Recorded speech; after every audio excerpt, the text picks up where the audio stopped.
राजावाडी हॉस्पिटलमधील सर्व अधिकारी आणि आज उपस्थित पालकमंत्री लोढाजी, महापालिका आयुक्त मेहरजी, सुधाकर शिंदे, अश्विन भिडे, सर्व मान्यवर, आम्ही स्वच्छता मोहीम हाती घेतलेली डीप क्लीन ड्राईव्ह त्याच्या माध्यमातून काम सुरू असताना राजावाडीला पण व्हिजिट द्यायचं असं ठरलं.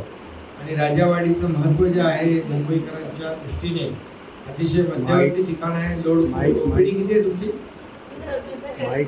2500 ओपीडी आहे. आणि ॲडमिशन आणि आता 600 बेडचे हे हॉस्पिटल आहे. आणि आपल्याला सर्वच महापालिका हॉस्पिटलांची आपल्याला कॅपॅसिटी वाढवायची आहे. आणि अतिशय अद्ययावत अशा सुविधा ज्या आहेत, ॲडव्हान्स सगळ्या सुविधा आपल्याला द्यायच्या. सुपर स्पेशालिटी आपल्याला ट्रीटमेंट लोकांना मिळाली पाहिजे.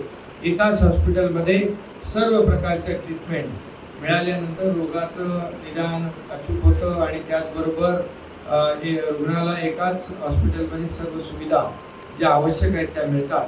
आणि म्हणून मला या ठिकाणी आपल्याला धन्यवाद द्यायचे आहेत की आपण हे एक्झिस्टिंग हॉस्पिटलला डिस्टर्ब न करता नवीन जागेमध्ये एक्सपान्शन करता. 600 बेडचं 1000 बेड होईल. 1000 बेड म्हणजे मोठी संख्या त्या ठिकाणी वाढते आहे. आणि यामध्ये नवीन बिल्डिंगमध्ये ऑन्कोलॉजी आहे, कार्डिओलॉजी आहे, नेफ्रोलॉजी आहे, न्यूरोलॉजी आहे, गॅस्ट्रोएंट्रोलॉजी आहे. आणि त्यामुळे खूप लोकांना याचा फायदा आहे. सुपर स्पेशालिटी ट्रीटमेंट आहे. बाहेर फार महागड्या या हे उपचार आहेत. आणि म्हणून आता तुम्हाला नागरिकांना याच हॉस्पिटलमध्ये हे या सर्व सुविधा देता येतील. हे कधीपर्यंत कंप्लीट होईल? लवकरात लवकर. म्हणजे तुम्ही टप्प्याटप्प्याने 2 वर्षाचा टार्गेट द्या. त्या आता ज्या आहेत, आता पण आपल्याकडे मोठ्या प्रमाणावर ॲडमिशन होत आहेत, ओपीडी आहे. आणि या एक्सपान्शन नंतर सुपर स्पेशालिटी ट्रीटमेंट या ठिकाणी मिळतील. मी आयुक्तांना यापूर्वीच सांगितले, जेवढी महापालिकेची आपली हॉस्पिटल आहे ती हॉस्पिटल अद्ययावत असली पाहिजे. सर्वात महत्त्वाचं म्हणजे हॉस्पिटलची स्वच्छता, याच्यावर आपण फोकस केला पाहिजे. आजूबाजूचा परिसर हे स्वच्छ असला पाहिजे. आणि तरच, आणि आतमधले जे काही वॉर्ड आहे ते वॉर्ड स्वच्छ असले पाहिजे. त्यात काही डागडुजी करायची आहे ती करून घ्या. त्याच्यामध्ये बेड जे आहेत आपले ते स्वच्छ असले पाहिजे. या सगळ्या छोट्या छोट्या गोष्टी आहेत, परंतु त्या परिणामकारक आहेत. हॉस्पिटलमध्ये रुग्ण आल्यानंतर त्याला तर पहिलं तिथलं जे काही वातावरण आहे ते अर्ध बरं करत असतं. वातावरण खराब असेल तर तो म्हणजे बरा व्हायच्या ऐवजी तो आणखी गंभीर होतो. त्यामुळे मला वाटतं मुंबईमध्ये आपली जेवढी हॉस्पिटल आहे ती आपण मला वाटतं इंटिग्रेट केली एकत्र. आणि तर खूप मोठ्या प्रमाणावर त्याच्यामध्ये सोयीसुविधा आपल्याला देता येतील. आपण मागच्या विजिटमध्ये KMला गेलो होतो आणि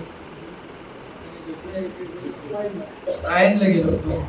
आता आपण नवीन जे हे राबवतोय झिरो प्रिस्क्रिप्शन, जे झिरो प्रिस्क्रिप्शन आहे म्हणजे आपल्याला कुठलेही काही नागरिकाला बाहेरून औषध आणण्याची गरज नाही.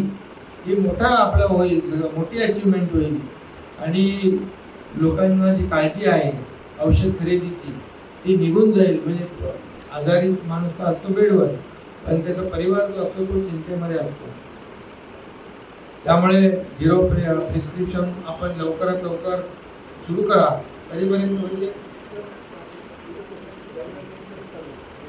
जानेवारी महिन्यामध्ये आपण जानेवारी 15 पर्यंत प्रयत्न करा.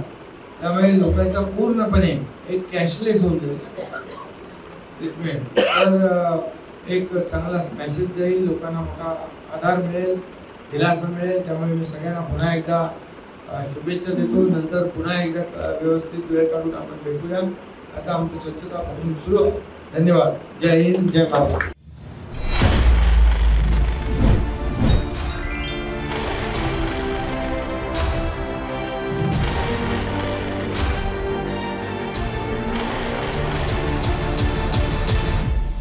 Thank you. एबीपी माझा, उघडा डोळे बघा नीट.